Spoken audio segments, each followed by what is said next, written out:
સુરત પહોંચે સુરતમાં પણ હવે ભાજપની જીત થઈ। હવે મેયર ડેપ્યુટી મેયર નક્કી કરવા માટે સેન્સ પ્રક્રિયાનો ધમધમાટ છે। કોણ બનશે સુરતના નવા સુકાની? નિરીક્ષકોની ટીમ સુરત ભાજપ કાર્યાલય પહોંચી। ભાજપના 115 વિજેતા ઉમેદવારો વચ્ચે મંથન છે। મેયર પદ માટે નિરીક્ષકો સમક્ષ રજૂઆતનો દોર છે। 3 નિરીક્ષકો સેન્સ લેશે। દાવેદારોમાં જબરો ઉત્સાહ છે। સેન્સ લેવા માટે નિરીક્ષકોનું આગમન થયું। શબ્દશરણ બ્રહ્મભટ્ટ, જાનવી વ્યાસ અને મયુરભાઈ રજૂઆતો સાંભળશે। સુરત મેયરની ખુરશી માટે રેસ છે। સાંસદ ધારાસભ્ય અને વિજેતા નેતાઓ નિરીક્ષકો સમક્ષ રજૂ કરશે નામો તૈયાર કરશે સંભવિત નામની પેનલ। પ્રદેશ કારોબારીની મોહર બાદ સુરતના નવા મેયરની જાહેરાત થશે। પાલિકાની ભવ્ય જીત બાદ સત્તાનું સુકાન કોને મળશે? સુરત ભાજપ કાર્યાલયે નેતાઓનો જમાવડા વચ્ચે સેન્સ પ્રક્રિયાઓ ચાલી રહી છે।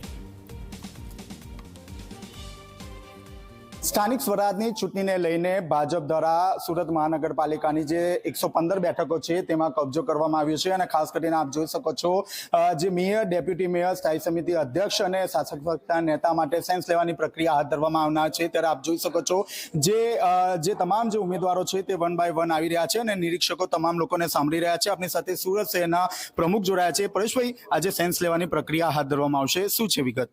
આજે આખા શહેરમાં જે 115 જેટલા કોર્પોરેટરો ચૂંટાયા છે એ કોર્પોરેટરોને સાંભળવામાં આવશે।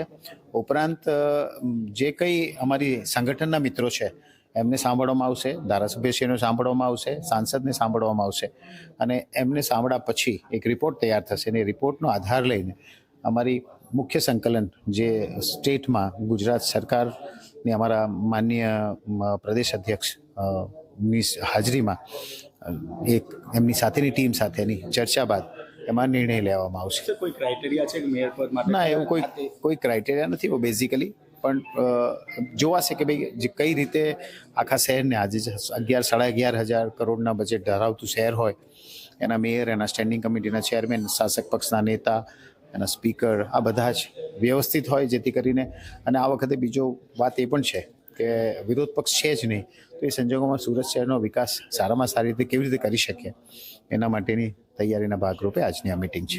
તો આ શહેર પ્રમુખ જેઓ દ્વારા સ્પષ્ટપણે કહેવામાં આવ્યું છે કે આ વખતે વિરોધ પક્ષ નથી। આપ જોઈ શકો છો 3 સભ્યોની જે પેનલ છે તે આવી પહોંચી છે। શબ્દશરણ બ્રહ્મભટ્ટ, જાનવી વ્યાસ અને માજી પ્રદેશ પ્રમુખ મયુરભાઈ પણ આવી ચૂક્યા છે। આપ જોઈ શકો છો જે ઉમેદવાર આવ્યા છે તેમના હાથમાં નીડલ છે। તેઓ હોસ્પિટલથી સીધા અહીં પોતાના જે નિરીક્ષક જ્યારે સેન્સ લેવા આવ્યા છે ત્યારે સૌપ્રથમ તેઓ આવી પહોંચ્યા છે અને સૌથી મહત્વની વાત છે કે મેયર, ડેપ્યુટી મેયર અને સ્થાયી સમિતિ અધ્યક્ષ માટે તમામ જે પદો છે તે પદો માટે આજે સેન્સ લેવાની જે પ્રક્રિયા છે તે હાથ ધરવામાં આવશે।